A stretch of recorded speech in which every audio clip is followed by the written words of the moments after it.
by tradition. Hold And that tight. is hold tight, the 3-point collectors. Next thing, Tottenham are whipping boys for Liverpool. You lot ain't beat us in how long? So look at your face. So when I I'm about to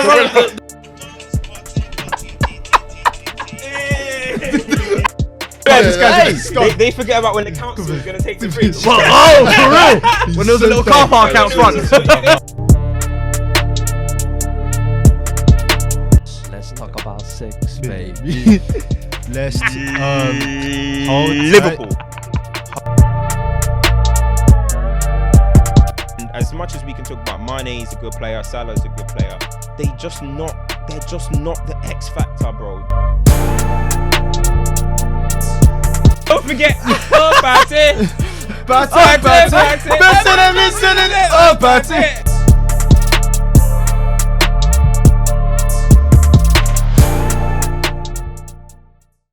Boom! Welcome back to another episode of Stoppage Time TV, live in the flesh, live and direct. Woo! What? Live in the flesh, live and direct.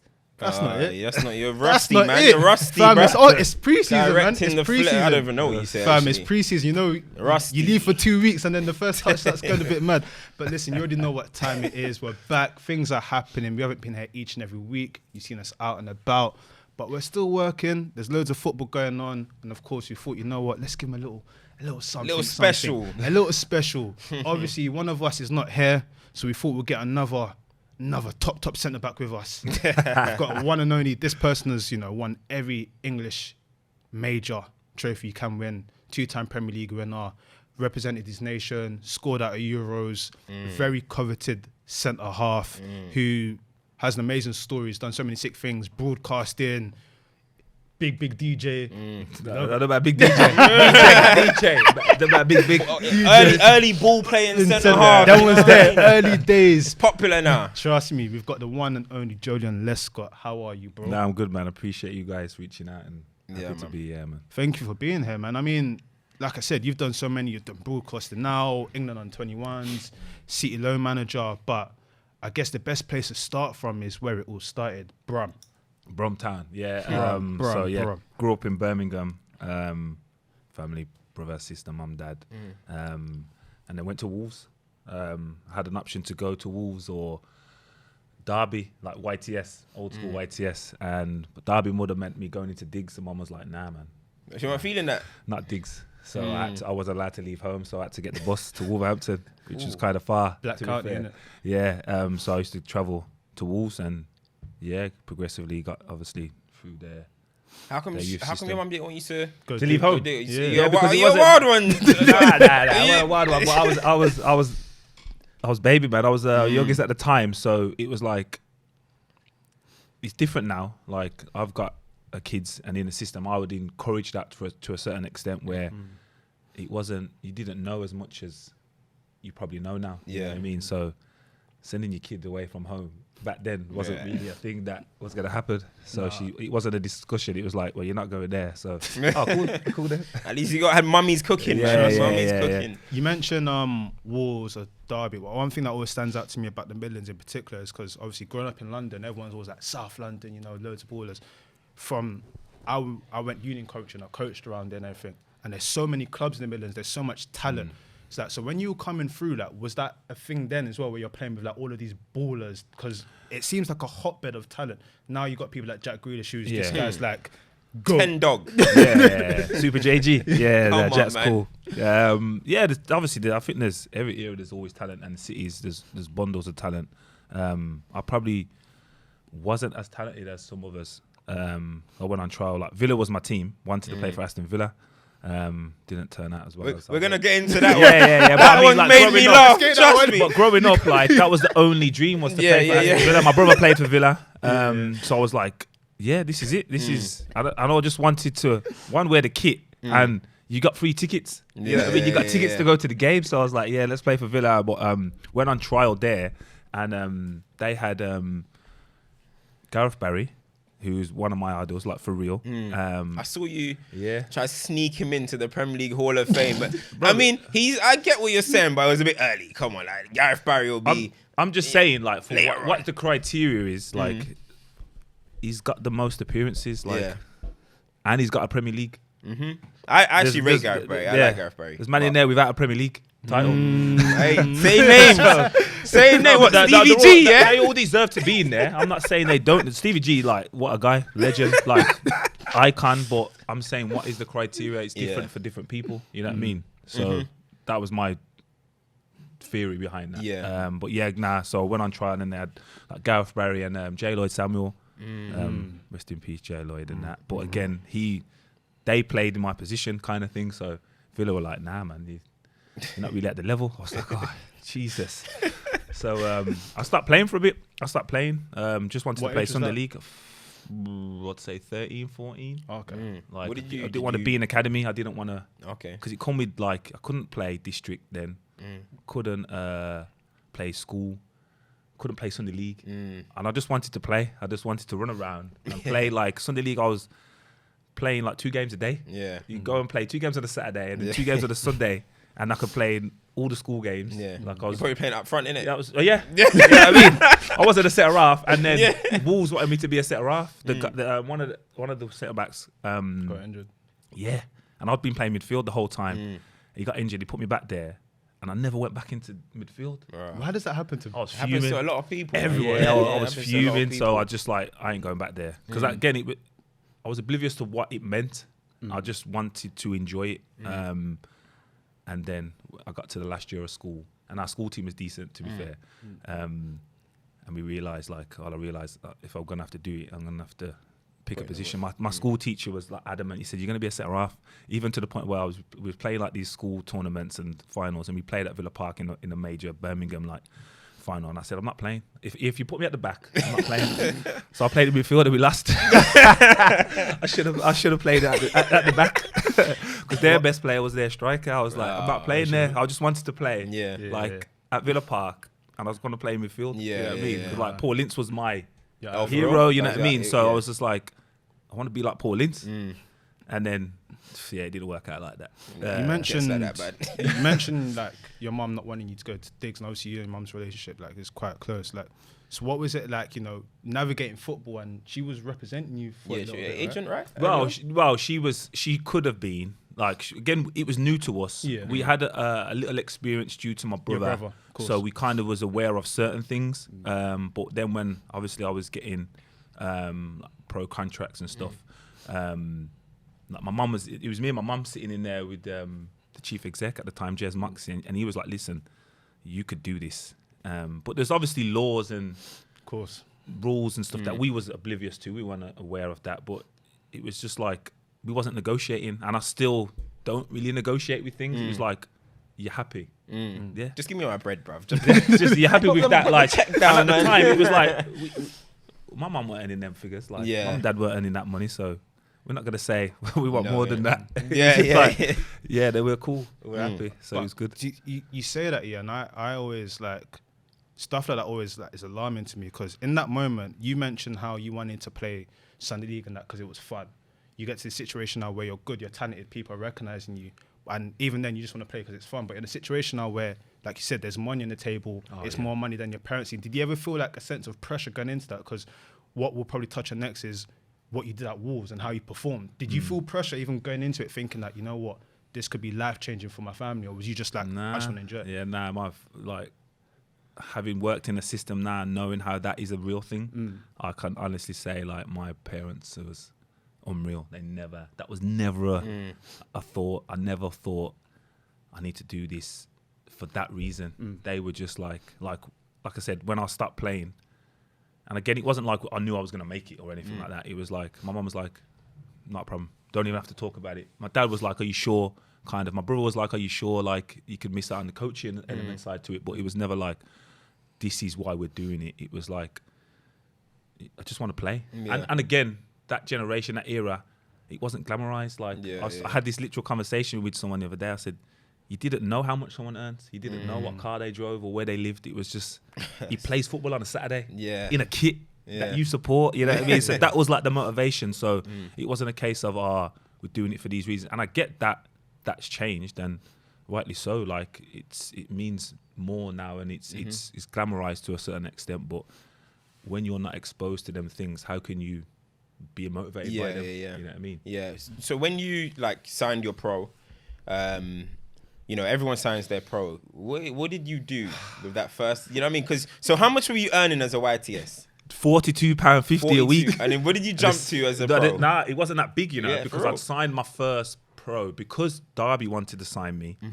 Wolves offered me a pro because remember you used to go on work experience from school. Yeah. So that was when I went to Wolves. Okay. My first week was at Wolves. My second week was going to be at Derby. I went to Wolves and they offered me a YTS and a year's pro. So kind of was like signed that. So it was £250 a week. So Back then it might have been decent. That's decent. Back decent, then, yeah. But I was playing first team. On 250. On 2 mils. Yeah, man, That £250 a is week. nice. I remember like my debut and that, and then because I used to get taxis because I used to live in Birmingham. If my mum said if you got the night game, so she told them if he was at the night game, I'd have to get a taxi home. They'd have to pay for a Because the taxi. train finishes, isn't it? Yeah, and the buses weren't running at that time, so and it was too far. So I used to always get the taxis, and then they would give me taxis to the games if I was in the squad or whatever. I was on duty. But then when obviously I made my debut, taxis I had to fund myself, and I weren't funding the taxis, but I caught the bus home after. Yeah, man, I was catching the bus Keeping it home right, in my man. suit. It's like, and it weren't a one suit. It was like weren't matching. Yeah. it But was- did you do like? Because listen, I know me. If I sign a pro contract, What, that first thing, Balenciagas, I'm hitting a club. B22s. You know what I mean? People are gonna know I play for Wolves. Are you, Nah, don't play to be with fair. me. You know what I mean? So Like- did you do anything with that first paycheck that you got? What did you do with that? first paycheck. That Like it was first pro, probably what, did you give it to the family or did you spend that? Well, at the time, like the bonuses, like winning and playing, was more than my actual wages. Okay. So like, I remember obviously getting money, and I wasn't. Again, things weren't glamorized to that extent, so Yeah. I didn't do that. And I got run over, but I was getting compensation when I was 18. Rough. Still from the That accident, injury. so I had to wait till I was 18 to get that compensation. So then I bought a car. Oh, because he was a minor. Of Yeah, course. it's a minor. So I had to wait till I was 18, and then so I bought a car. Then I bought Lucille, man, an Audi A3. Bad, she was bad, you know. Yeah, so I know that the was juice that was my came first car. That was my first car. To be fair, I waited to pass my test Yeah. in time for me to get the compensation. So, like I said, it was I didn't really. There was nothing lavish to buy then. Even on that, because a lot of people won't actually know what happened. Yeah. And that happened when you were quite young as well. Yeah, So yeah, for yeah. those that may not know, what What, actually 5? happened? So coming out of school, was going to cross the road, and a lollipop lady. So she stepped out, and obviously the car's coming from. I'm on her right. The car's coming from her left, and then obviously she's realised this car's not stopping. So as I stepped out with her, she stepped back, and then obviously the car's hit me, kind of thing. And then it was just one of them. It was pretty intense. Like I was in coma for a while. Like, Oh, you're in a coma. yeah. It was mad. Like, it's hard now because my mum obviously still and dad still get emotional about it, but like I'm openly talk about it now, and it was like, yeah, man, it was like say goodbye because you might not make it to tomorrow. You know what I mean? So it was like pretty intense for them, and obviously I was didn't know, and then I was in hospital for about about 4 or 5 months. Whoa. Just in there, just having operations and stuff, and skin grafts and reconstructions and stuff. And then there was a guy. Again, it's funny. My mum's birthday was on Friday, and Happy she's birthday to Mumsy. and she's seen this guy. So next to me, there was a guy. He just had a bandage, no scars, no cuts, no bruising. I'm there, like blood everywhere and all that stuff. He got clipped by a wing mirror and had like severe like brain damage. Wow. And I'm here like being hit by this car, scars and that, but able to function. Yeah. I'm thinking could have been the other way around. Yeah. You know what I mean? So as much as it's not ideal. Yeah. But it could be a lot Grateful worse, for life, you know man. what I mean? Real Yeah. talk. And So it's crazy because ultimately, like, sometimes you take, you don't really take things in. Like, when you see footballers, you think, oh, this is great, life and everything. But everyone has their own trials and tribulations they face. Do you feel like going through something like that at the age of 5 gave you this sort of resilience that you kind of knew that you'd be able to 100%. do everything you wanted to do? Because that's one thing. When I look at your career, one thing I definitely see, whether it was the injury at Wolves, which we'll go into, times at City, resilience, so resilient. Even like for England at international level, like waiting your time, you've always been resilient. Do you reckon that comes from what you've been through in life? Probably. I would say, yeah, you don't know, because if that was the case, you'd put people through it and then not a car accident, Yeah, you'd put yeah, people through it and then you'd guarantee success. You know what I mean? So it's got to play a part to it, but I think there's no one thing. It's just a combination of loads of things. But yeah, it definitely makes me more aware of like how people should be treated for various reasons. Like obviously it's different when I'm growing up and there's people saying certain things and it's like rare. But then obviously them playing football, you kind of above that. You know what I mean? Like I could play with like year 10 at year 7. Yeah. And I was that kid, you know what I mean? So I was like, got a free pass. But before that, it was like, he's the kid with the scars, you know what I mean? So it made me aware that, right, you get a blind because of this. But if you didn't have that, then, you know what I mean? You have to, let's get into your Wolves career. And I know they absolutely love you down there. You're in Molineux, you're a hero, real cult hero status. And I was looking through and I saw that you've won Player of the Year for Wolves twice. But again, as Mays was talking about the resilience and trials and tribulations, you won the Player of the Year one season, got injured, missed the whole Premier League season, man. then come back the next year, won Player of the Year again. Like, what was that period like? And how did you feel like just watching Wolves in the Premier League 2003, 2004 times? Yeah. And, you know, you weren't able to participate. So again, at the time, just unaware. Like I have a really simple thought process in a lot of things, which helps me anyway. But I didn't know I'd never played in a Premier League, so how do I know what I was missing? It wasn't until the following year I got fit and we played Arsenal in the FA Cup. I was gonna say that's the Invincibles time. You know what I mean? We lost 2-0. It was Henry and that as well, and then that's when it hit me. I was like, wow, this could have been every week. You know what I mean? But at the time, I was just missing football. I'd never been injured, so it was just a case of just get fit. And I had a simple mindset of, if it doesn't hurt, then I've got no excuse to perform the way I was performing before. So I knew I had to get to a point where it wasn't hurting. And you're giving me exercises for it not to hurt. So I just got to do them. Yeah. It's just literally do the exercises. It don't hurt. Then you perform. That was the simple process I had in my mind. What's your connection with the Wolves fans? Because massive. Would you say that's the club of your career? Like, I know you do a lot of stuff with like City now and stuff. To be fair, City, the fans very, very similar, and I'll go into the City one after. But yeah, that was like any player that will tell you when you come through homegrown, it's different, man. It's different. There is just a different connection you get. You get blighs when other players don't get blighs. Like I made a mistake, it's like he's one of us. He's trying it. He didn't mean that. Nah, man. Man like Rashford, sick guy. No, Rashford's my guy, man. Sick guy. Yeah, so it's like that, you know what I mean? You kind of get away with certain things, and they want you to do well, and you want to do well for them as well. So yeah, there's definitely a real connection. Yeah. There, genuine.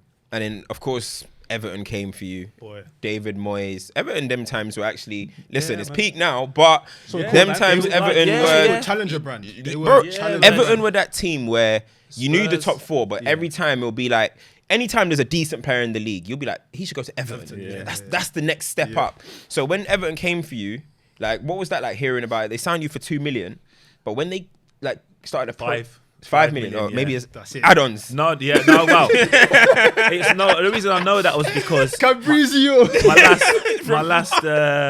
my last year at Wolves, I had 1 year left, and they said if we don't get promoted, we can sell you. We'll sell you. And again, Jez Moxie, who I have a lot of respect for, it was just a gentleman's agreement. I had no reason for him to lie or not to believe in whatever. So I was like, cool.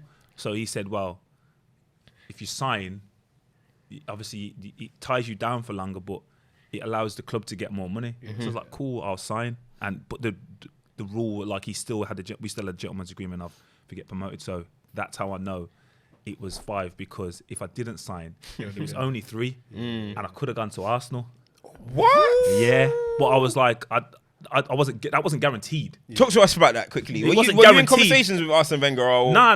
Okay, but we had someone that worked for Wolves that went to Arsenal, and it was like there was a few times it could have been that. Yeah, but this is before, like, there wasn't no window. Yeah, you could just go. You could just transfers were just happening. You know what I mean? There wasn't no windows then. So yeah, it was that. But again, I wanted to do it for Jez and Wolves, so I was like, cool, I'll sign. And obviously, no respect, it meant me getting more money, which meant when I'm leaving, it's more money.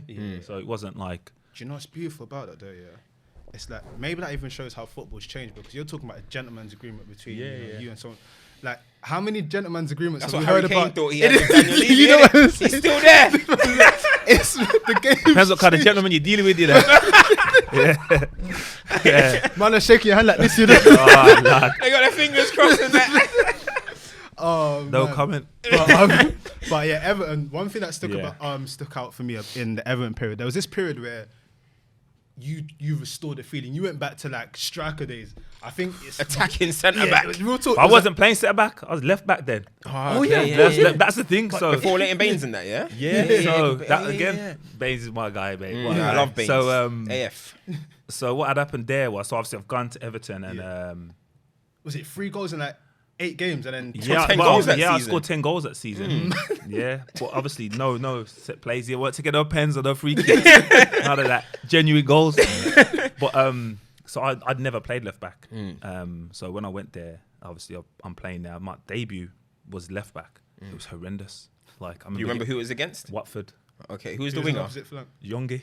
Ooh. No, Hey, bearing in mind, Early Young was a problem. Nah, And you know, what? and you know Youngie he was a wanted real to do it for problem. Brum as well. No, Like, but I'm the real he Brum wasn't, Russia. he wasn't like exposing me. It was just like they was weird for Watford. you. It was Watford. Obviously, they just got promoted. I'd just moved, so David Moyes' mind is thinking you can play against not a championship team, but Yeah, you okay. played against them. But I'm Yeah. thinking I've never been here before. I've never been in this scenario. So I remember giving the ball away the first pass, and I hearing ooh.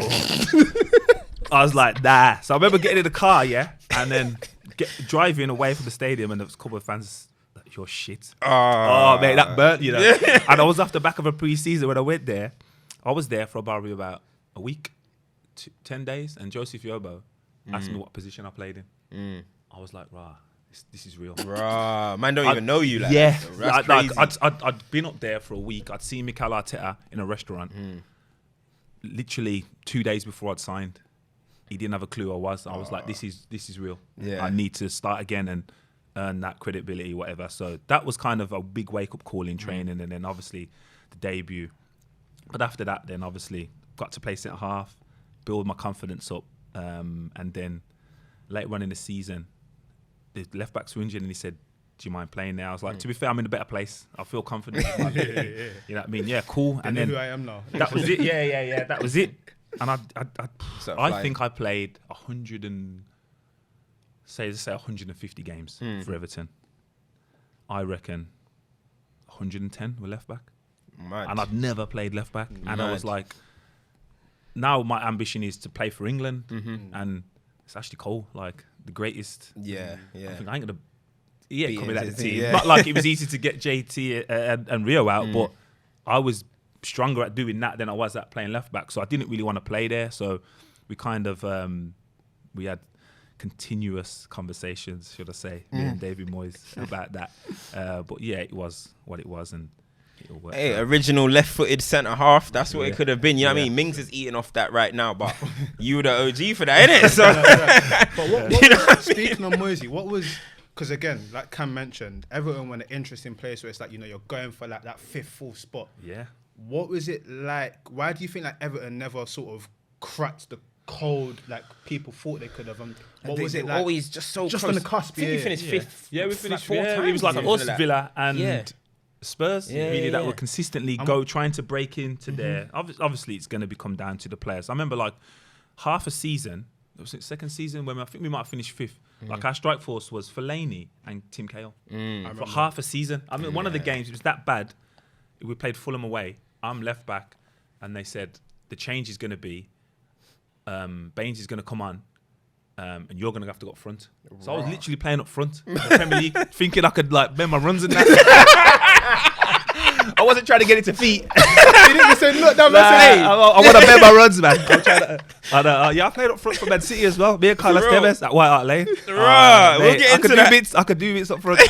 Nah, but yeah, that was the thing. So in terms of why it never happens, because yeah, it was serious investment, man. It's always serious investment, and at the time, I think David Moyes knew he could trust the group he group. had. So Yeah. we had 17, 8. I wouldn't even say that. It was probably 15 players that he knew he could rely on. And Similar to now with what he does, isn't it? yeah, that's what I'm saying. Moyes So is but like he's that. not surprising me in how they're operating because I know he wants to pick. And when someone's not fit, you know he's going to play. And that was kind of what he had with us. It was like genuine understanding of what he wants. And What was your relationship like with David Moyes? Because we know, it got a bit rocky towards the end and stuff like that. Maybe when you were looking to leave, it was before. It was and rocky so before that. it's always been a rocky No, relationship. it's perfect or- now. We're close, real close. Loads of respect for him. And I had respect for him then, and he had respect for me. And we knew that regardless of how we communicate On the or pitch, don't you'll still do your communicate, job, he knew I was going to give my all, and I knew I needed to give my all. And so he didn't kind of combine the two. Like it was separate. Well, if we don't get along for whatever reason, but I'm going to pick my best team, and for whatever reason he thought I was in his best team. So at the time it was sticky, man. Why was it that you guys were bumping heads? Is it because of the left back thing? Is it because it was big? It was big because thing. the left back. Yeah. So the second season, you got 10 goals. Yeah, I know. You be complaining. 10 Nah. goals from left back. You're I good. wasn't gonna play for England at left back. So England was even always though, the like When if you're did he- playing, when I did you wanna get play into for England squad? 2012, right? Yeah, so And it was no, like- it was before that. 2007. 2007, Yeah, yeah. so it's my second season. Yeah, And 2007. my debut was left back Yeah. against Russia. Yeah. Oh, yeah, it's bad. But again, like that was my ambition, was to play for England or whatever, and I knew I wasn't gonna be taken serious as a left back. Like I was just doing a job out there. No one ever really considered. I remember like we had 2 left backs at the club, so I couldn't even train there. So I wasn't never trained. I was training as centre half. Oh my god. And then it was just mad. And then the second season, he phones me in the summer and says, I can buy a left back.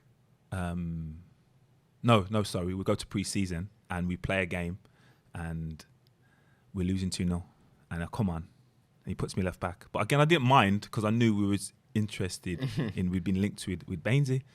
And I come on, I score and I assist. And as we're walking back, Lee Carsley goes, you're playing left back, right? I said, don't, Cars, don't. And we talk about this now because obviously he's coach 21s and that. So he's buzzing off it. He's like howling at that. So as we're literally walking off the field, the gaffer's gone, I can buy a left back. But if you tell me you're going to play there, you want to play there, you can play there and I won't buy one. That meant he had more money than to spend elsewhere. I said, you need to buy one. Like, not disrespectful. I said, I don't want to play there. Bearing in mind, the season before, I'd called him and was saying, like, am I going to play left back? Because, again, off-season, that meant a different type of training. I couldn't train the way I wanted to train if I was going to play left back. So I needed to be aware of what I was going to do to... Because I was, like, sprint coaches and that. I wanted to be the best I could be. So it meant them things... and he was like, no, it's fine. You're going to play centre half. It's this. I was like, cool. So that was geared to that. Get there. And he said, no, I can buy someone. I was like, you need to buy him. And then he bought Leighton Baines. It turned out to be what a signing. Yeah, I mean, so I'm taking an assist for that. Baza. But yeah, so that happened. And then that was kind of when it really got sour though. Because I said I didn't want to do it. Kind of lost trust in you a little bit. Yeah, but I still did it. So like literally... We went from naming the team to not naming the team because if you name the team and I was left back, I'd go and see him. But if you don't name the team, what can I see him about? So we just turned up on a Saturday and I'm left back. You know what I mean? So it was just one of them. So yeah, it was. But again, the respect for what we needed to do as player and manager was fine. And then we get to the point where I'm leaving. That's what I want to touch on because what was it like knowing that there was interest? And then the other part of that is like the process of handling the transfer request. Like, what is that like? What goes there? What Exactly. goes on with? Do you actually write it? Is that a how does fact? that Like, work? It's a Damn, fact. Mr. Moyes. However you want it to be. However, it could be handwritten, like digital, whatever. But it has to be sent to the club official. And again, that was something I'd never done. But the people around me explained to me how that process works, and especially with most fans, Evertonians. Again, Passionate. It was like I was told you're going to give a transfer request in. If it is released, you're leaving. If it's not, you're not going anywhere. He said because as soon as it's released, fans turning on you.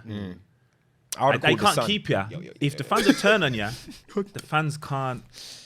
They can't keep you if the fans have turned on you. Yeah. You know what I mean? The fans don't want you there for whatever reason. So I was like, okay, this is a big decision. So it took a couple But weeks to do. let's paint the picture first, because from what I remember, the interest was there. Yeah. The interest was there. You were interested. Yeah. However, at the time, Moyes was like, "Listen, this is Nah, not going yeah. to nothing happen." Yeah. Of And then course. that's when it comes to when you have to then say, I guess your team spoke to you and said, "Listen, if you really want it, you need to." But that was at the end. So before that, literally, there was a bid. I think I'd been back training a week. I went to see him, and he was like blasé. I know it's genuine. I know there's genuine interest. And then he's saying, "Yeah, so what do you want?" Basically, this is how the conversation was going. What do you want? I was like, I don't even know what I can say, because what do I know, or what's genuine, whatever. So I was like, cool. He just said, no, we have no contact and not interested in selling. Okay, roll forward. A bid comes in. Now I go and see him. I was like, yeah, I want this to happen. Nah, it's not happening. I'm like, huh? Because his thing was, if you say to me you don't want to be here, I'll let you go. So that was like a hard thing to say. Was like, I want to leave.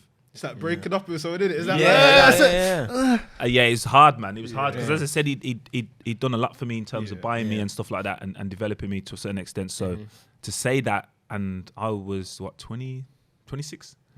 I never had to have these uncomfortable conversations. So when I was again fast forward to like the loans thing, that's kind of the conversations I'm helping Kids have people have, just so you get used to it. But yeah, so I'm there. I literally went to see him every morning. I'd get on I'd leave my house. I'd get on the phone to my brother. He'd like fire me up and say this, that, and the other. I'd literally get to the training never ground. coming back. Tell her you're packing your things. I would never do that. I would never disrespect like that, because it wasn't that. So I'd pull my car into my car park space, put my phone down, and go straight up to his office every morning for weeks. And it was just like, no. And then it got to a point where I was like, well, if this was, say, for you and it's United, then it's, because obviously there was links to them to him, and obviously taking over from Sir Alex. I was like, my players' careers are not the same. Like, I don't have 10 years. And City at the time, I knew they was in for Basang. So it was me or Basang. They wanted me. Yeah, good thing they picked you. Yeah, so Basang was like the next. They wanted a left footer. So it was like that. So I was like, this needs to happen. So I wanted it obviously to happen. So I had to go with the transfer request. And just before we go into like what that meant and what came after that, because obviously like we can all speculate what it's like, but being in it, it's an insight that we'll never get because we're not professionals. What is it like when you, all of the speculations there and everything, this is going on? What is that between you and the boys in the change room? Because that must feel... Yeah, once they saw the transfer request, that must feel a bit... Did anyone start? Nah, because I'd had conversations with the boys before. So in the greatest respect, like my ambition was to be the best I could be and play for the best team I could play for. If Everton was contending with top four and this, that and the other, then I'd happily stay there. But their ambition didn't match my ambition timeline, and I was aware of that. So I thought the best opportunity is to be a regular for England, because that was the next step, and play Champions League was Man City. You know what I mean? So I was kind of, I knew that was going to have to be the case for it to be reality. And obviously, you guys almost actually won the FA Cup in 2008, 2009. Played against a good Chelsea team. That was Drogba, Lampard scored in that final as well. I remember that one. Sunny day, yellow kit, roasting. Yeah, it was. We was under it, but yeah. What was that like, losing in a cup final like that? Was that your first time at? No, you would have played at Wembley for like. No, you played in the Millennium. I played. Got promoted in the playoffs. Yeah. But in terms, FA Cup, and like that is like iconic, because again, different now. But growing up, I didn't think about winning the Premier League. I thought about winning the FA Cup, because that was the thing that every team was in. So like I was at Wolves and we were in the FA Cup every year. So that was like iconic. So to play in an FA Cup final, I think we beat Liverpool as well in the semis, or one of the later rounds anyway. And we beat United in the semis on pens. So, but that Chelsea team was wild. Yeah, that was a wild team. That's where Lampard scored left foot. I seen it the other day actually. I seen that goal pop up the other day. But yeah, going back to what you were saying about with the boys, it was fine. Because they understood. Like, and what what people fail to realize is that was the same when I was leaving Wolves. There's just the scale was just bigger. Yeah. The circumstance Yeah. and the situation was exactly the same. Wolves were trying to get promoted like every year. So was that less important than Everton trying to break top 4? Yeah, it's kind of like it's the the same, but important, it's just yeah. the scales are just obviously bigger because Yeah. the money involved in terms of Premier League and Champions League is different. But so it was exact same. So players understand. Players Good was- segue though. Who was the, just before we move to City, who was the best player you played with at Everton? And you mentioned Mikel Arteta's name. Did you ever see him becoming a manager? Nah, not You to didn't this see extent. Nah. The knowledge that he shows, 100%, because he was left wing and I was left back, so he knew the game and technically he was outrageous. And then he went to a holding midfielder, Yeah. and that was when he impressed me the most because I was like, you're not a kind of tough tackling. Even though he could tackle and he wanted to, he controlled the tempo. So he always wanted to play there, I think, for Everton, but that just wasn't a possibility. And then he moved Seems there. like a theme for that team. Everyone Yeah. wants to. He was just like, he was just, but then he went there and it was like, oh wow, like you're real comfortable doing that role and like screening and stuff. And it's the things that a lot of fans don't see, players do. He was just manipulating. Yeah. As I said, he was really good there. So in terms of the knowledge and understanding, 100% see that. But no, I didn't see. You didn't see him becoming a manager like this, nah. Nah. So the best player at Everton that you played with There were some ballers in that team. Yeah, man. had Cahill heading in Cahill, every yeah, day. Tim Fellaini Cahill, chesting like- every long ball. Yeah. He played. Was Pina was there as well? Yeah? Mate, the Baines, Pienaar role, yeah. Baines, Jags. Coleman was there as well. I like was Coleman, yeah, he was there, but Yeah. he like Tony was a Abbott. brilliant- Tony young Abbott was at in the there, yeah. time. So That's what you call. Yakubu, Barclays Prem- heritage, heritage. innit? yeah, man, Yakubu, yeah, Yakubu, AJ, like we had like, Saha, yeah. oh, King Louis, Yeah. best player I played against, For real. best Because player. Fulham Saha was a Mate, problem, innit? that was the Yeah. that was the Zaha I'm talking Yeah, about. yeah. the gold With the streaks pizza was hut there. on the Yeah, top. he done me, he done me. lunchtime. Streets we never Yeah, forget. nah, mate, yeah, best player I played against King Louis. Yeah, so- outrageous. So when any of them, loads of them, yeah. yeah. So when City came knocking, as we've mentioned, of course we know you handed in transfer requests and stuff.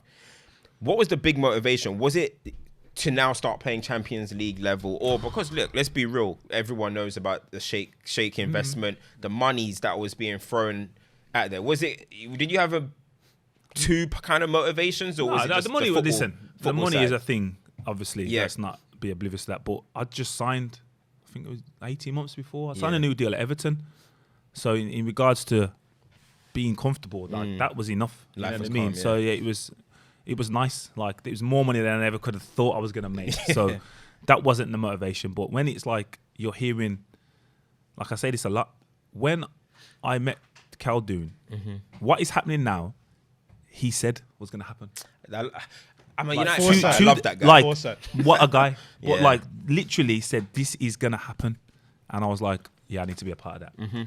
I was skeptical of the time frames. Yeah. Because you're thinking, yeah, that sounds great. Man is telling you 3 years, 2 years. No, but he's when saying you're like, not- no, he's talking like 10 years. Oh, And he I'm was saying saying, but 10 like, years. but he's saying like, but this is going to happen Increments, first. innit? Yeah, small, Like, this is medium, how we're long. going to build. And I was like, that sounds unreal. I'm just thinking the time frames. I'm thinking, I'm not Yeah, sure. age and that, yeah. But it literally happened to how he perceived it to happen. Yeah, and you signed in the same summer as the whole. Yeah, that was a batch. Welcome to Manchester Madness. You were part of the Carlos Tevez summer. Sick guy. Did that kind of take pressure off you in a way where you kind of like, oh, I can just cut through, slide in. Everyone can be thinking like Tevez and it'll be easy for me to ease in? Or were you still thinking like, okay, I've got big pressure. This is a step up now? The pressure was there because, like I've said numerous times as well, everyone, barring us as players and the club, we were, and probably you guys, fans fans Yeah. in general, we were only going there for money. That was the only reason all of us were I going was there. spreading that propaganda. That- in my yeah, school. you know what I mean? Don't That's what worry, I'm my saying, school it's I was money. telling them, let's Like- go going for money. Yeah, everyone, Carlos Tevez was going for money, Adebayor was going for, no, there was no one going And the for any numbers are all football in reason. fed. Yeah, they're earning like 65 million. Yeah, Yeah. That's what I'm saying. So like our motivation was to be successful. Like you got to think Carlos Tevez, like had won what Champions League. Yeah, one Champions League with United, yeah. Colo Toure was invincible. Yeah. So it wasn't just that. You know what I mean? That obviously that was a part of everyone's decision, of course. But we had motivation, real motivation to be successful, and it kind of helped us that everyone saw us as that. Because I remember at the time, you only kind of got stuff from News of the World. Yeah. And like every Sunday, it was just one of us in there. And they used to have this sketch thing, and I won't expose the guy, but he did it of me, and I was just sitting on this pile of money. I was just like, I can't stand him to this day. And I just thought, you don't know me enough to know that is my. Nah, it weren't him. It weren't him. But I was just thinking, you don't know me. Yeah. And you're just assuming that is the only reason I'm joining Man City for. So that was frustrating. But that was probably a big as motivation as anything. And at the time, City fans, it was new for them. So yeah, man, it was. They just was grateful that we were joining, and we all wanted to play and do well. And yeah, that was just mad. At that moment, like with the whole welcome to Manchester, and did you actually like? When was the moment? Like I remember because I did a 1-to-1 with Micah, which we're gonna get into your friendship with him, and he said it was the moment, obviously the 6-1. That was the moment where he was like, okay, Manchester's turning. Yeah. You know what I mean? But what was when you, as soon as you got in there, like when was that moment where you were like, hold on, we can get these boys? Obviously talking about Manchester United. The FA Cup was huge, huge. The FA Cup. That was the semi-final. Yeah, you're a bad man, baddest man ever. The semi-final when we beat them. Because I think at the time, Sir Alex had won 13 out of 15 semi-finals. They didn't lose semi-finals. And this was like Sir Alex and their Avengers team. Like, I mean, there's some superheroes in that team.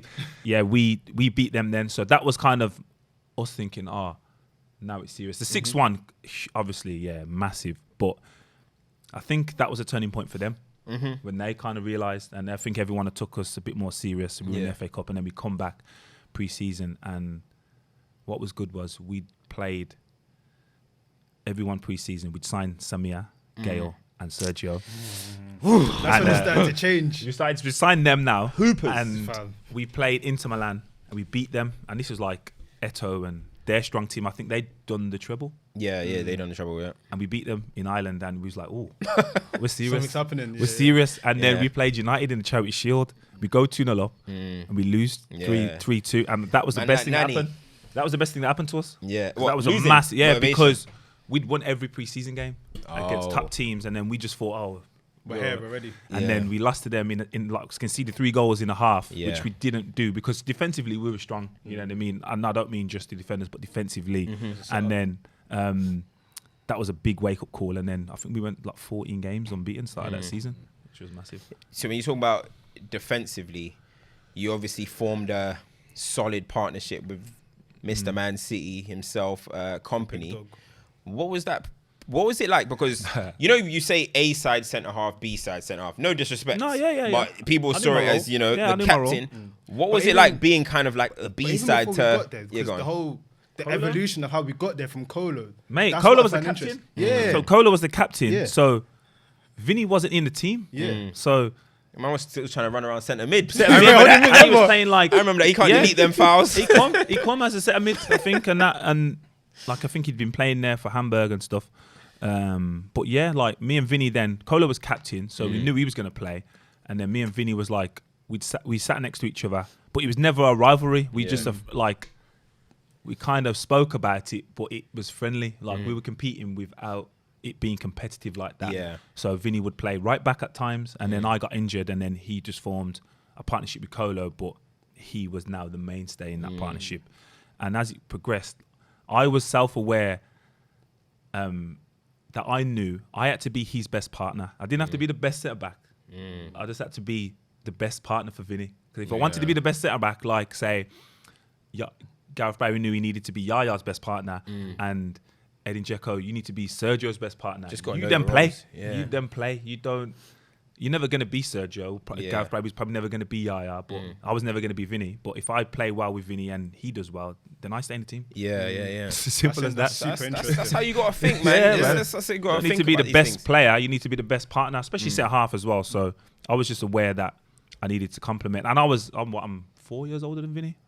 So I was, the stuff that Vinny was doing, greatest respect, I did to get to that team. Yeah. So I didn't need to do that anymore. I was where I needed to be in terms of trying to play aggressive and all that stuff. I'd done that, got me to City. Now I need to operate in a way where you do your thing and I'll just make sure I'm... It reminds me of that saying when they say, especially with that centre half when you're older, like, you're old enough to know what you can and can't do. Yeah. So you're just experienced level. But you know that when Kola came out of the team, was that when the whole Yeah, he got banned. Yeah. And it was mad because I was like, probably if that happened a year later, I probably would have been sold it before that because Mancini wasn't really feeling me. We'll go into But I like the club weren't going to sell me, so I got in the team. I think it was a derby. So I think the results came through, and I just went into the team. It was the overhead kick, Rooney's game, so I wasn't due to play that. And then I stayed in the team, and we played towards the back end of that season like 27 games or something, me and Vinny, and that's when we won the FA Cup. And then I was just in the team then, and it kind of obviously helped that.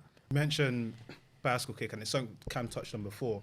Someone that's face always pops up in that visual. Meeks. It's Meeks.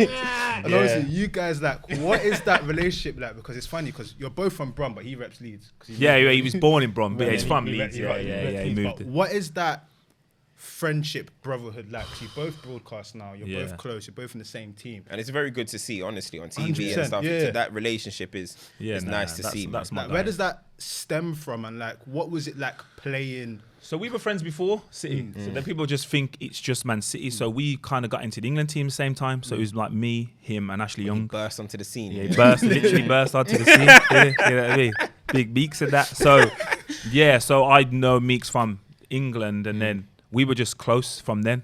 He was used to steal my aftershave. You used to room together as well. Yeah, right? we'd room together. So like literally, we'd just be in each other's room the whole time. We just would be together all the time. And that was it. And then I went to City, and it was the same. Literally just friends. Like, I'm lucky because I've got a lot of friends from football, but that's like my guy. You know what I mean? So yeah, I'm with him next week when we. He weren't trying go to the Grand bring Prix. you to know music videos like T2 Mark that- Rogan and that was before me. He That was before me. weren't shouting you for. Nah, with his family, nah. I think that's his family though, right? I think that's. I don't family. know, you know. Yeah. They're pulling up like the bombshell and that. You know what I mean? In rage and that. Big leagues. Oh, Yeah. that's funny. That's funny. But on something you mentioned before about when City were making the signings, when Silva and that was coming, what was that transition? Because you mentioned obviously Marcus, a friend show, Sean, someone else that's close to show. So to see like the transition from like Sean and Stephen Ireland and them man, Michael Johnson and them man there. then you start seeing like Silva and these guys. Yeah. What was it like being at City and seeing that happening, knowing that what Kandun told you and how that program was going? Like, how did you feel? Yeah, it was just mad because again, it wasn't like you knew the players that were coming, but you were signing like Yaya, David Silva, and like these men were winning World Cups and playing Champions League and doing stuff, and they were like serious players in their teams, and now they wanted to come and be a part of what we were doing. So yeah, it was exciting, and like David Silva. Mate, Nah. talk on Silva. Actually, talk on Silva because you know, as time is going along, people are now starting. You know, obviously there's KDB and top players like that, but I feel like Silva's name kind of just Yeah, it will be like that because he's because he happy ain't with got that. the goals, he ain't got the assist. Like, okay, he's got the assists, but he ain't got the goals. Them highlight moments like a Yaya, Aguero, Raheem Sterling, these kind of guys. But talk to me about David Silva as a player. The best footballer I played with, the best. Like, I don't even know if can you honestly remember someone tackling him? No, he was press resistant. In his time, in the time, like I don't remember a bad period he had. Like he was consistent for 10 years. And what people don't realize is when he come, we were playing 4-4-2. Yep, He was left winger. Side, yeah. Like, me and Sean were like, he can't play left wing. He can't be a winger in the Prem because like wingers had to be fast then. Yeah. There wasn't inverted wingers, or it was just like you had to be quick to go past them, and then he come, and it was just like, oh my lord, I'd never seen someone see the game so slow. Like it was just mad. He was just like so comfortable in his surroundings wherever it was. Like I remember him like wanting the ball. I'm thinking, you marked? He's like, no, yeah, I'm free basically. Like I'm never marked. I'm where I need to be to receive it. I was just like, this guy, mate. What a guy. Special player. Yeah, special. And, like, because you've played with, you've played Championship, played Everton, played City. In those different environments when you're training, is it like the difference in training clear as day as well? You've got the quality of players and everything. Yeah. Like Everton, obviously there was high level quality. But then you go to City. Is it like a mad shift? Because I mean, you know when you look Pina at to Silva. No, And but- Pina's a baller, but Yeah. Pina to Silva, Aguero to Yakubu to Aguero. It's different. You No, get what I'm but saying? he It's trains levels. Nah. Yakubu trains better than Sergio Aguero. He's one of them ones. I heard Tevez's a bad trainer as well. No, Tevez wasn't a bad trainer. He didn't train the same as he played. Sergio was a bad trainer. He wasn't. He didn't like enjoy that part of it. That wasn't his thing. Where Carlos just conserved energy, and you got Carlos Tevez on a weekend. So that was fine. The reason I ask it is because when you look at the table and it's like, okay, this squad should finish here, this squad should finish here, but the side we never see these days. You see clips of training and everything, but that's where the foundation and everything. So was it that the levels were so super different in the quality of play, or was it that the infrastructure you have is so much different? Like, what makes it? I don't know. Those are like. I'll tell you why. And the reason I say that is because I've always been told you can't turn it on and off like a light. You have to do this consistently. Yaya Toure could turn it on and off. And if he wanted to be the match winner, we won the game. That was it. In training, was he the best in training every day? No. But if he wanted to do what he wanted to do, the game was done. It was like there was no other outcome. Do you know what it is? That's the difference. That's what we call world class quality. Yaya was like that in the game as well. There'll be times where you're like, it was just lazy. Then poof. The game was done. Do you The best remember player I the played game with by he's the best player you played best with. player. Footballer, I'd say David Silva, because he trained properly and did everything, and he was exactly what you thought it was going to happen. But Yaya was just like he could control every element of the game. If he wanted to run back, take it off their midfielder, and then run it the length of the pitch, he could and do that. And there was no other. But look at that trifecta. The best players played against is Saha. Best player Silva. Best footballer is David Silva. Best player for the outcome. It's mad. Like, where would you say Yaya is when people talk about Premier League midfielders? Is he better than Lamps, Gerrard, Scholes, all them, man? Wait. His season, that 13-14 season, that was peak. But that's the best individual season, and he didn't even get in. He didn't even win Player of the Year. Yeah, Suarez was just some smoke. That yeah, season, but we won the league. Like if that was KDB now, he wins Player of the Year. Yeah. But what if Salah had a similar season? They'll probably give it to Salah. Liverpool. They love Liverpool in the media. Liverpool's wild. They love him. In regards to but obviously the all top class players. But what was mad about that season? Yaya's pass accuracy for the season was 90%. Like for the season, and he's a risk taker as well. Man. Does he assist? And you got guys like Bruno that just be smashing the ball left, right, centre, pass completion. No. What's going on? The game's gone. Lescott. Joleon Lescott. The game's gone. We're talking Yaya, man. We're talking Yaya. Yaya's a serious one, man. But he's definitely up there. He's definitely like no one enjoyed playing against Yaya. No one. Do you know what I want to throw it to? Because obviously you're a United fan, so you can probably touch on it because your heart's within it. That season where, you're battling, it's going to the wire. Obviously, you ended up in tears. My best mate ended up in tears. My best mate, I'm his best man in a couple of weeks. He's a real United fan. Yeah, he's still warm after that. Yeah, he's still. Well, he's realised now. He knows now. But I want you to talk about that period because, as someone that was. Every neutral would have been like, this is amazing. But I can't imagine what it was like being a fan the game before, being a fan. You're talking about United fan, Yeah, both. Yeah. I can't imagine what it was like. I mean, going into that last game, obviously, we didn't expect anything from QPR. You just thought, City are going to roll over. But then I almost had to be giving you thanks. I was going to send you a postcard. Hey, Joleon, thank you very much for that Premier League. But talk to me about your emotion through that, because for people that don't know, if you're going to go watch it back, I don't know that. You know what I mean? Ball comes, obviously you want to head it back to Joe Hart. Cisse nicks it, bangs it in, it goes 1-1. At that moment. That was fine.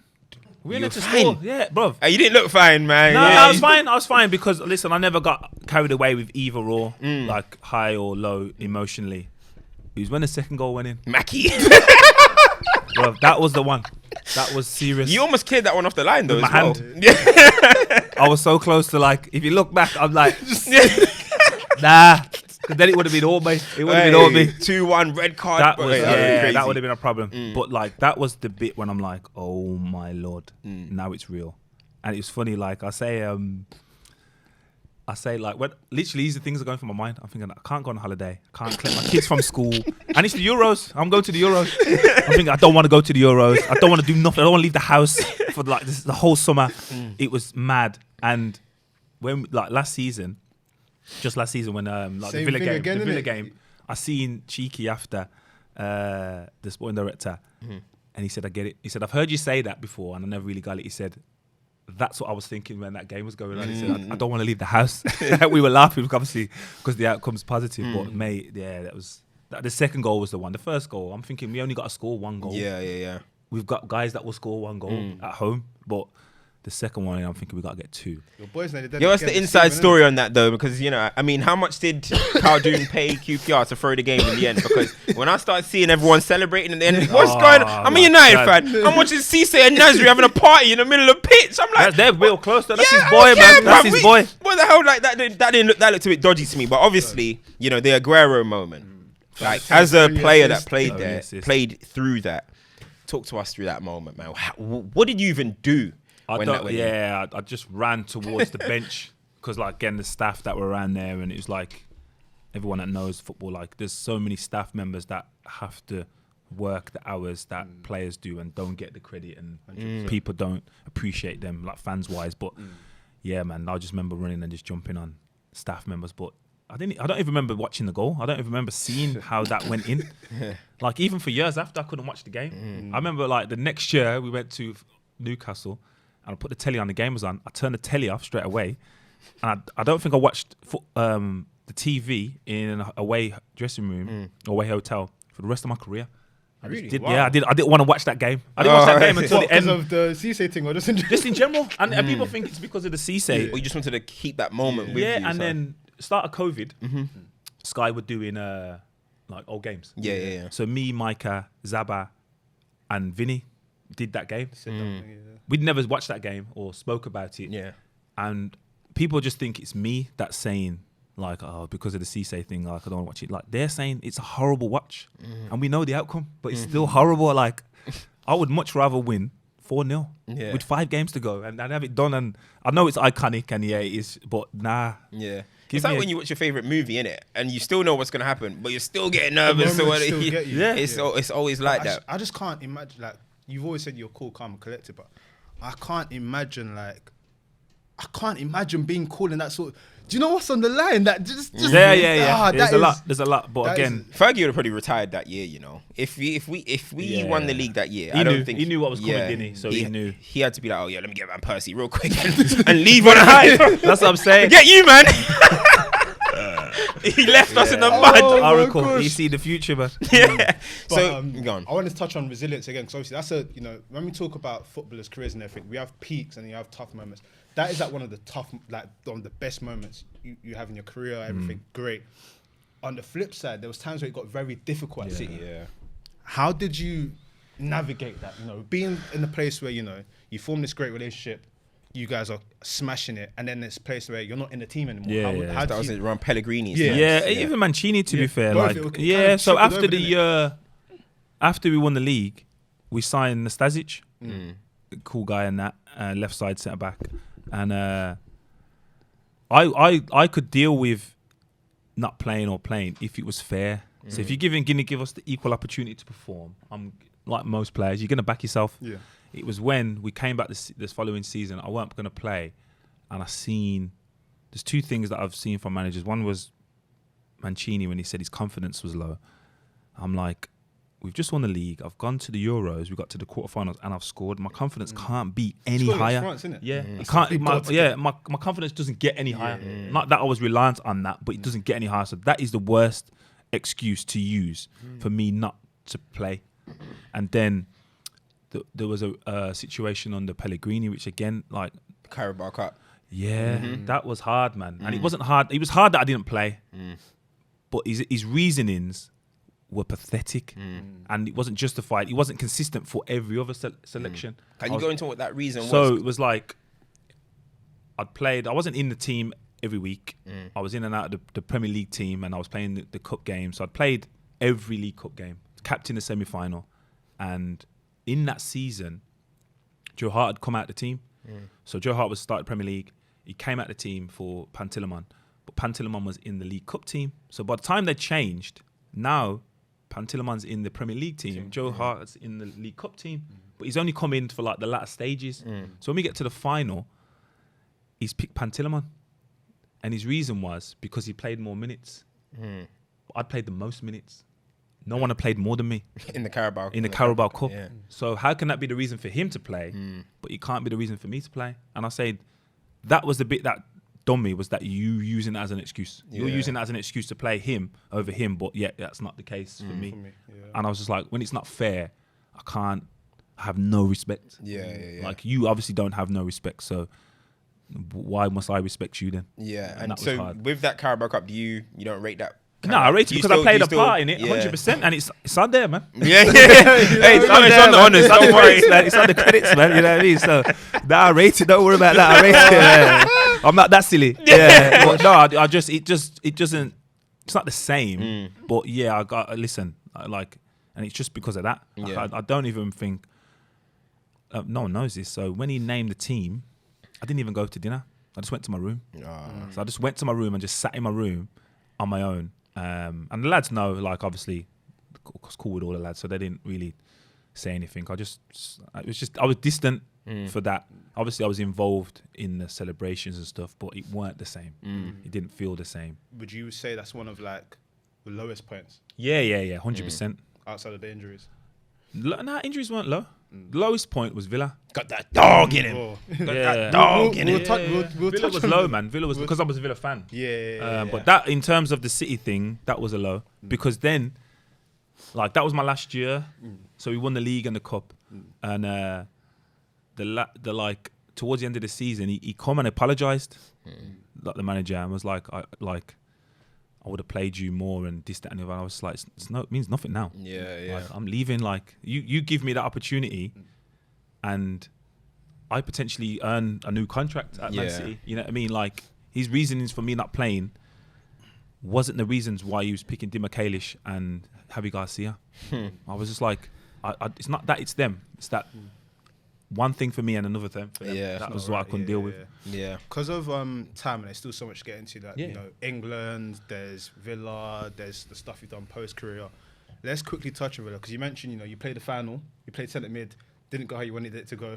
Should have played centre half. You finally get to Villa. Oh, mate. That's all I wanted to do, was play for Villa. Dream come true. So, like, when I was leaving Man City, my decision on where I was going was based on who was manager. I only wanted to work with a British manager. So I spoke to Steve Bruce, Mark Hughes. Was that I just wanted to work. I'd worked with Pellegrini, Mancini, and Fabio Capello. Hey, he said, I ain't feeling them, man. Let me go back home. Yeah, I just wanted to work with British, because I was at a stage of my career where I can't train every day, but I'm professionally enough to know I need to be ready for this. So I can understand you. Basically. Understand and understand the Premier League. Because every manager that come, we're trying to sign some net centre halves from. And it was always, oh no, this will work. No, it doesn't work in the Premier League. The Premier League is different, so you kind of have to.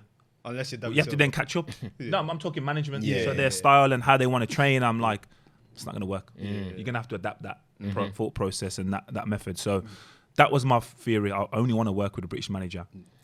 And so I went to West Brom because Alan Irvine was my assistant coach at Everton.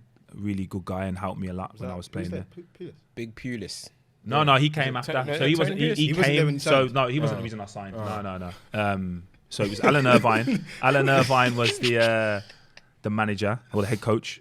Keith Downing was my youth team manager at Wolves. He was assistant manager. And then Rob Kelly was there, who was my under-16s coach at Wolves. So that was just like, I just know. They know they can trust me. I know I can trust them. And that was it. So that was the reason I went to West Brom. But I wanted to go to Villa. So I spoke to Alan Irvine, Paul Lambert, Mark Hughes, Stoke, and Hull, Steve Bruce. So I'd agreed to everything. I wanted to go to Villa, so I spoke to Shay Given. Then I spoke to the sporting director. I said, "This is what I've been offered. I will take less to come to Villa." He's gone, "Well, we can sign Senderos." No. This is serious. We can sign Senderos for this. So I'm saying, but it's less than what I'm saying. I would take less than from the others. I said, it's not about the money, but you're not taking the piss. He was like, well, Senderos will come for that. I said, you're going to have to sign Senderos. I was saying, and in the greatest respect, like, I was coming from City, we won the league. Like, Fulham went down. So I said, it can't be the same. You know what I mean? So they signed Senderos, and I went to West Brom, and then a year later, they buy me for 2 million. And more money than what I was on. I was just like, what are you doing? You know what I mean? I would have come for free. I was ready. I wanted to come and play for Villa, so I would go to Villa, and yeah, it was shambles. Like me and the team and the club, and there was a lot of new things going on. And when you look in hindsight, there's too many new things. Like we had 7 players that never played in the Premier League. We lost Benteke and Delph. Delphi was huge, but Benteke was like 50%. Man of said their Villa goals. Benteke. Do you know what that guy was on? He was a problem. 50% of their Yeah. goals. You know what I mean? And the greatest respect, we were signing them players that hadn't played in the Premier League. So it was like difficult. And Tim Sherwood was doing the job for the first time. He'd done the back end of the season before, but it was like a new pre-season. And then the sporting director, recruitment guy, and the chief exec hadn't done their roles for the first time. So everything was new. And I was like, there's too many elements. Was it a bad camp, would you say? Oh yeah, 100%. I went to Sunderland after that, and it was way better. Like there was just things that happened there.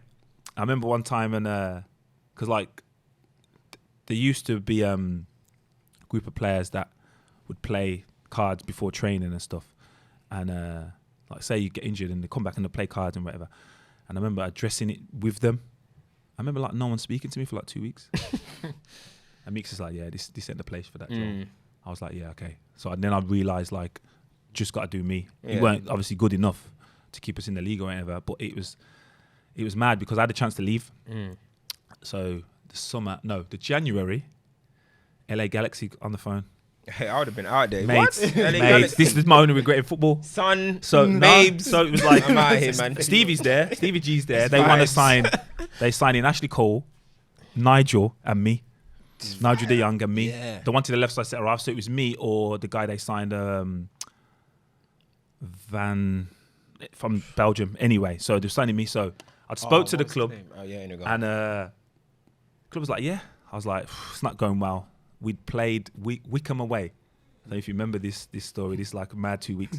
So I was on the bench, and Wickham, obviously, you can get to the bench. Easily. So me and Brad Guzan are there. It's 1-1. We happen to be smiling or laughing, whatever. Not at the game, obviously. Just in general, Fans come and bang on the thing, the dugout and stuff like that. It's going off. And then that's when Meeks went to address everything and calm it down. So now we can't leave. We can't leave the stadium. Like the fans are there and it's going off. And I'm like, right, but obviously we're being targeted for whatever reason. And again, it is what it is. But I wasn't playing that game because I was going to start on the Tuesday against Palace. And so again, I'm still oblivious to what the actual thing is they think. So then we go to Tuesday. I'm starting now. I'm captain. They read out my name. And the whole crowd boos. Oh, what? I've never been so motivated in any game. I was like, I'm going to show you I ain't the reason, the only reason. Yeah, I'm part of the reason, but but I'm not the only reason we're here. Situation, So Palace, I think they're the best away record. We lost a lot. We win 1-0. I score 1-0. And bearing in mind, I spoke to LA on the Thursday. We were getting these 2 games out of the way for us to negotiate my exit strategy to go there, which Villa were okay with. But you turned into the hero. I remember getting a text message from my wife, and she said, "You scored, Donovan." Like my oldest was like, "We're not going to America anymore." Literally, I'd scored, and then they called on the Wednesday, and I was like, "Nah, he's not going to go." So I would have had to then kick up a fuss to get out. And I was like, "I ain't doing that. I don't want to be that guy." So I mean, when you were there was a lot of you faced a lot of criticism at Villa.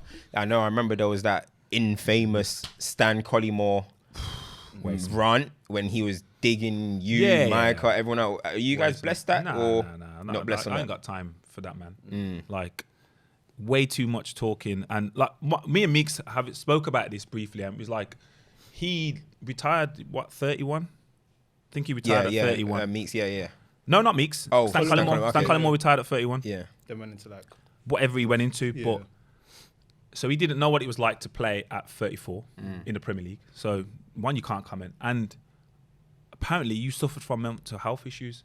How do you know I wasn't?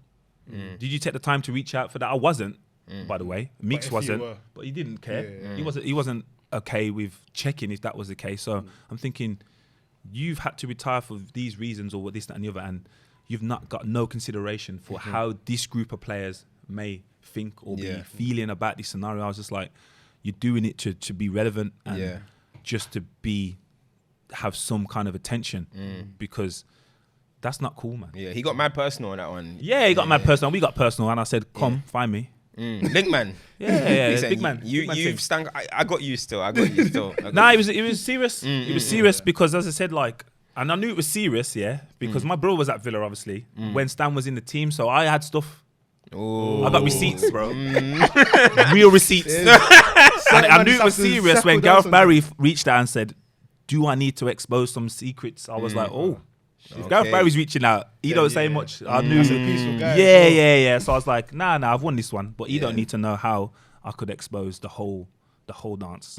But it wasn't that. I was just like, if you're gonna make it personal, then let's just Be prepared for what's going let's just meet up and be personal. Yeah, It doesn't have to be personal on Twitter. Online, And I knew when I messaged him and he exposed it, I was like, yeah, this man ain't for real. Yeah, no, he's Yeah, not just serious like- still. Speaking of Twitter, though, there is that. Yeah. The picture that's still up You there have now. to tell the truth here. This is the truth. This is the truth. The Show. thing is, Yeah. I've got two sides here. I want to hear the truth, yeah, but I want to know, yeah, because obviously we get tweets off and stuff, yeah, and then notifications come off and whatnot. When your phone started buzzing and going mad, yeah, what did you do when you looked at your phone? And my phone wasn't buzzing like that. So what had happened was that this is the honest truth. Jack Grealish hadn't passed his test. He wanted to get a car. I was helping source cars at the time. Grealish was involved in Nah. Grealish's fingers were near every Nah, flyer, innit? it's not. So he sent me a picture of his car. So that was the car he wanted to get. I said, Jack, you can't get that car because you can't get insured on that. So you can get that looking car and then just but just a smaller engine. But that was the picture on my WhatsApp, so it's saved to my phone. So when I'm driving and it's happened, it's gone off in my thingy.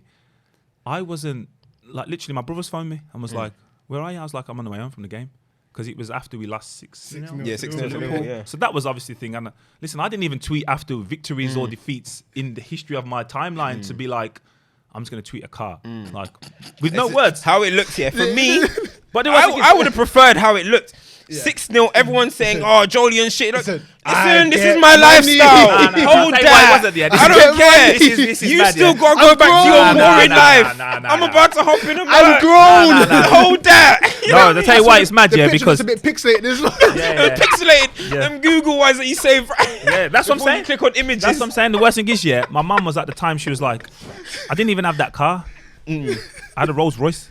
Oh, Like, it's been sold now. Like, that was just a treat. I always wanted one of them. And stuff, so I did that. So she's like, why don't you just tweet or post a picture of your real car? I was like, no, mum, it doesn't work like that. You know what I mean? So I was just like, it wasn't even that, but I was never gonna.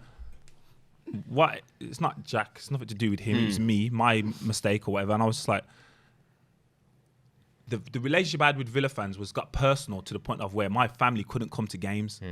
So if that still burns them, I'm happy for it to burn them. you still got it up as well, innit? Yeah, it's staying there. It's staying there. Because That's as I said, irate, that. it wasn't like I can take, like anyone, if someone's criticizing you, you can hold it and it's one of them. But when it's the people that you love, like my mum, dad, wife, kids, come to all the games.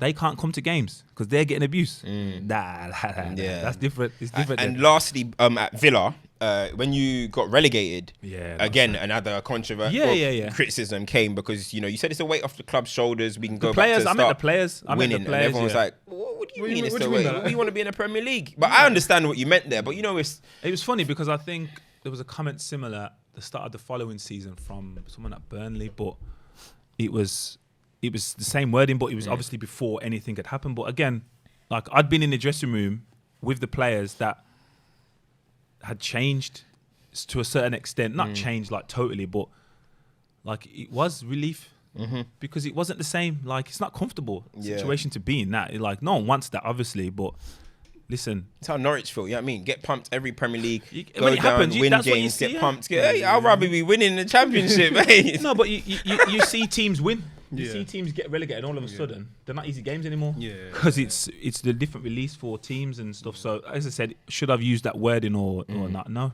And should I probably addressed it? But I was never on that addressing it thing. I was like, I've said it. Like the people that know me know what I mean by that. Like as I said, it wasn't the most intelligent and thing of to course, say. just because of time, we won't talk Yeah, too yeah. long about England. But of course, when you played 26 games for England, remember the goal against France, the header.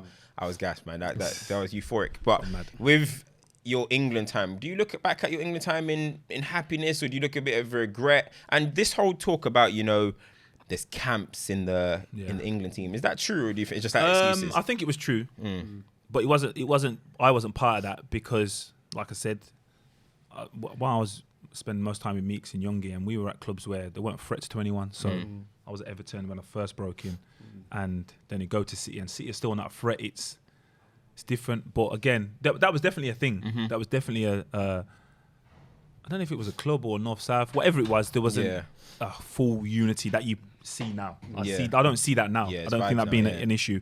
But it was mad because like, a lot of them, obviously, most of them players grew up together and played together, like under 15s, 16s. But do I regret it? Hell no. Like that is the pinnacle, the biggest honor any player can have. There was a number of times I was selected to be or seen to be one of the best 23 players our country is producing at that moment in time. Like, it doesn't get any bigger than that. And would I've liked to play more games, of course, but I think Seoul was the first one there. This is what I was going to touch on, because 2012 for me, again, resilience, it felt like that's finally, it's finally your spot, and you did what you had to do in the tournament.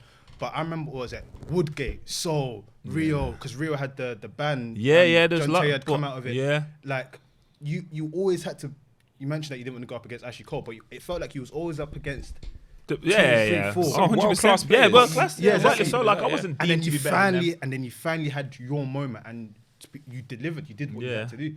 Nah, yeah, and as I said, that was a hard one because, like, when I got in there after like the Euros, now I'm thinking there's an opportunity to stay in the team. So, like, that was going to be part of my decision, leaving City, because I could have left City the next year because I wanted to stay in the England team now. Like, won the league.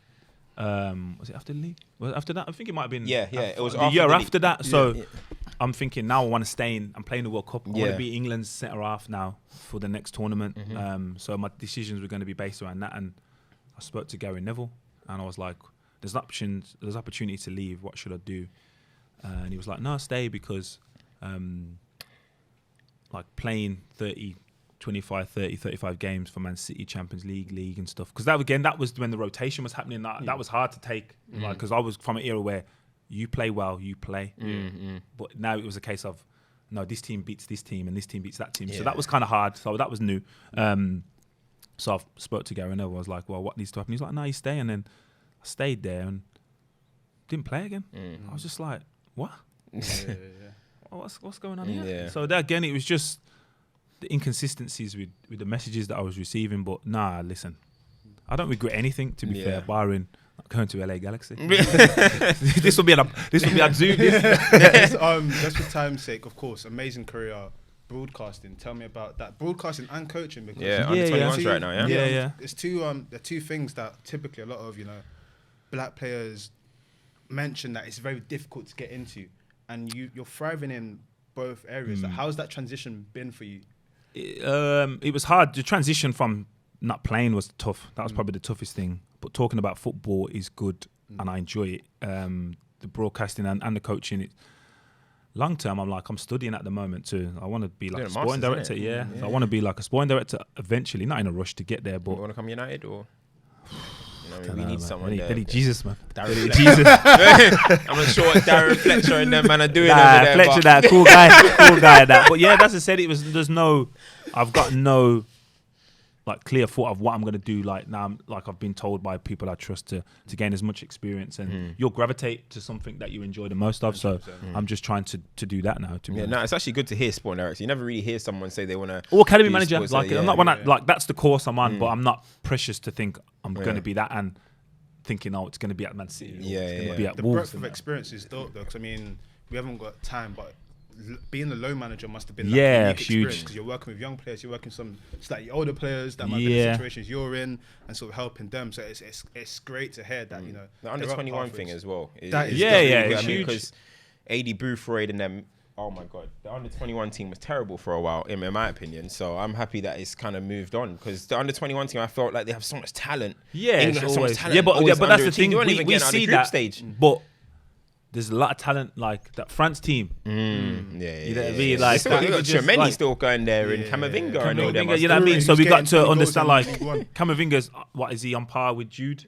But Yeah. he's not I able probably to even make prefer their. still, yeah. He's not able to make their Yeah. seniors. So we got to respect other nations. But in terms of the talent, like I can honestly say, in all my football career, I've never seen a group of players like gravitate to a coach as much as they do to Lee Carsley. Is it? Like, Nice. He's purposely built to develop young players. talent. Like the way the rapport is ridiculous. Yeah. From what you see though, compared to when you were a youth player, what are the main differences with like a under 21 now? Like from what you're seeing.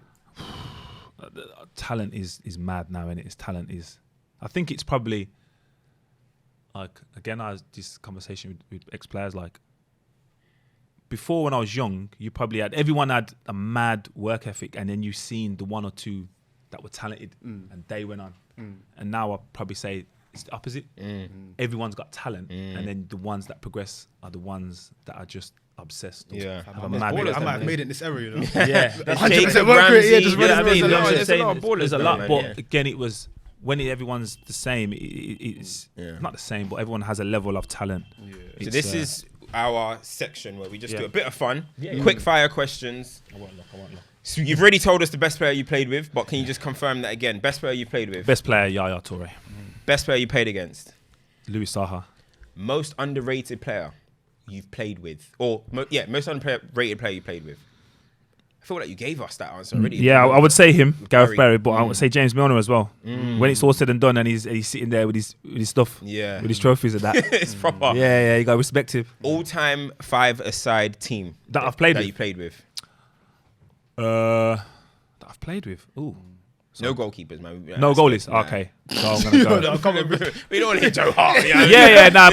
No, but let Joe Hart get his flowers. Yeah, Joe Hart Let him get his flowers. He gets his Nah, flowers. nah, Like let one him say time. his He's thing. got some golden gloves. He's got that, man. He's got some mad He gloves, some probably mad was a similar thing appearances. with you though, with like the reasons for not being in the squad in a way. The But Pep that's a tough situation. one. Yeah, it's peak. There's a lot Joe of Hart- politics. yeah. It's a Joe Joe Hart Hart. goal. So and then Are we doing goalies, yeah? Yeah. so now 5 outfield players. Yeah, I mean, 5 four- outfield, four- 5 outfield, outfield. yeah. Okay, so you got Joe Hart, and then you got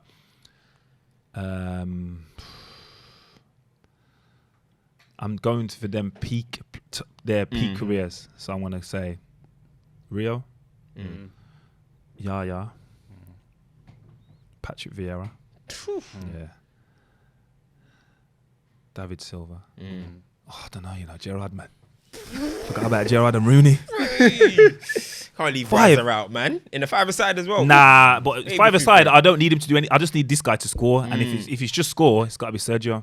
Sergio. Okay. I respect it. Oh, Winning an international trophy or winning the Champions League. I thought this the other day.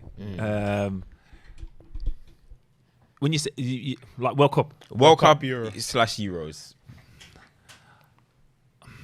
I'll take. I know what you want to say. You'll take the CL over the Euros. But you take the Yeah. World Cup. Cup. World Yeah, Cup, yeah, mate. I World need Cup. Because I thought the other day, like Ronaldo and Bale and all them serious, but they would swap all them 5. Yeah. If that was 5 World Cups or 5 Champions League, you're taking 5 Of World course, Cups. Yeah. The 3 best centre backs in Premier League history in order. In order. Rio, number 1. Was Rio like a Best. idol for you? Yeah. Bad. When I see him at England, so it's him, Gerrard, Rooney, and Ashley Cole.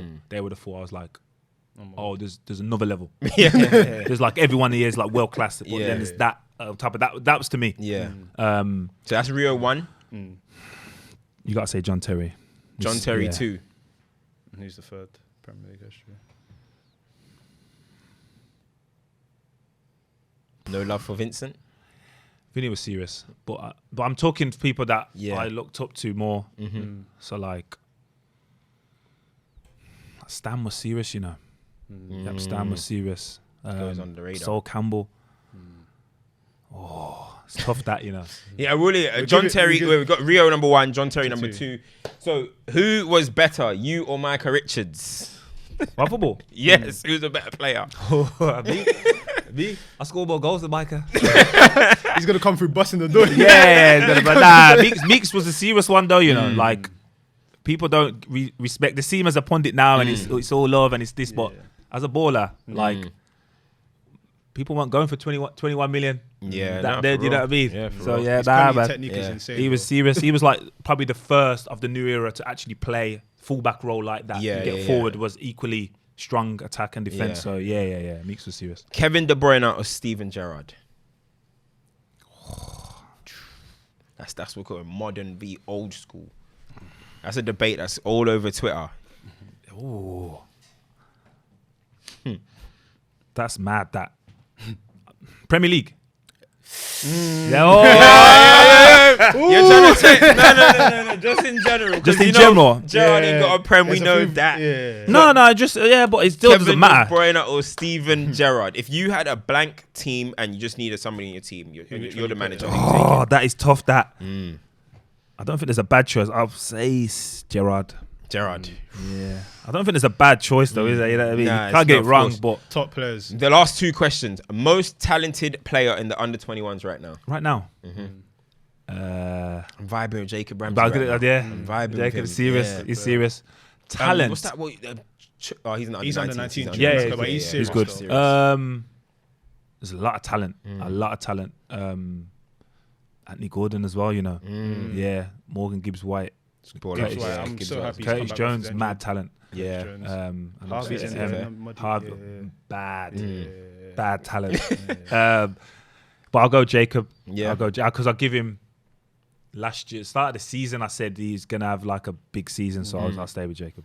Cool. And 3 songs. Because we heard you're a little bit of a DJ. Young insider. 3 songs Selector. you would, if we were in a car right now, 3 songs you'll put on the aux. Ooh, Garage Skank Kano, bad tune. Big tune. Unforgettable Drake.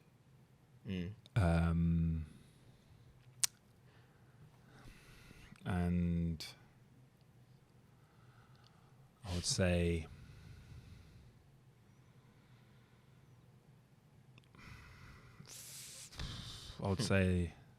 just a feel good song. Anything you want to put on. I would say Lollipop Lil Wayne.